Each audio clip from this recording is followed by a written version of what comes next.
Okay, so let's jump into this deep dive. We're looking at the source material surrounding Tyler Blevins, Ninja, obviously one of streaming's like foundational figures, and really trying to map the challenge of keeping that online fame going when the metrics, inevitably dip. Right. And you see it immediately, this brutal calculus of being a digital celebrity. It's the massive gap between that absolute peak and then the sustained day-to-day professional pressure. Yeah. The sources, they quote him saying the last couple of years have been rough, and it's directly because of constant mockery. That's the hook, isn't it? That quote. He's explicitly saying he faces this mockery every single day from online critics, the trolls, focusing on his lower viewer counts. It's intense. It's got to be an exhausting level of scrutiny, right? Especially when you think about just how high he flew. Absolutely. I mean, go back to, 2018, the whole Fortnite explosion. Ninja wasn't just popular. He was, historically huge. Right. We're talking consistent viewership, over 100,000 people. And then that stream, the one with Drake, nearly 700,000 live viewers at once. Just wild numbers. That didn't just break records, it sort of redefined what internet fame could even look like. Okay, so let's put a number on that drop then. Yeah. These same sources say his average concurrent viewership now, combined across Twitch and YouTube, is hovering around maybe 7,000 to 8,000. Yeah, that's the figure. That is a stark difference. He does explain some of it, right?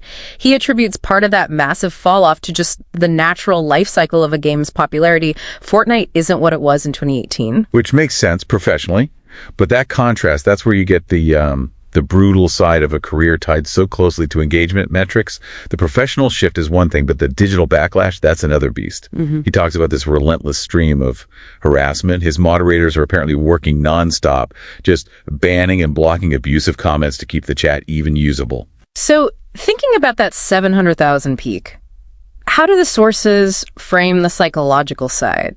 Seeing numbers fall by 99%, it just sounds incredibly draining. It does. Yet he's adamant he's not quitting. He insists he still loves streaming. He calls himself a gamer and an entertainer at heart. It's in my blood. That's a direct quote.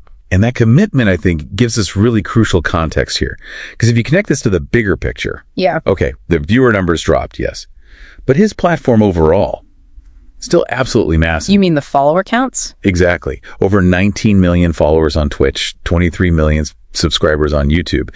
So this kind of confirms that for these huge established creators, the size of the platform itself becomes this giant megaphone. Okay. His reach, his influence, it persists whether there are 700,000 people watching live or, 7,000. The potential impact is still there. And he's using that megaphone too, right? For good causes. Yeah. The sources mentioned his recent 24-hour charity stream, trying to raise $250,000 for skin cancer awareness. Which became really personal for him, didn't it? Yeah. After his own diagnosis, getting those 2 cancerous moles removed back in March 2024. Yeah, exactly. So this really brings us to the core takeaway for you, the listener. What the sources show is this career navigating these huge professional shifts. Yeah, but also the intense personal cost that comes with living under constant public scrutiny. Right. And it may be true that for modern digital stars, that sustained platform size, that overall reach, might actually matter more now than those fleeting peak metrics. That's a great point. So, given that he is sticking with streaming and he's using that huge platform for important stuff like skin cancer awareness, the question we kind of want to leave you with is this.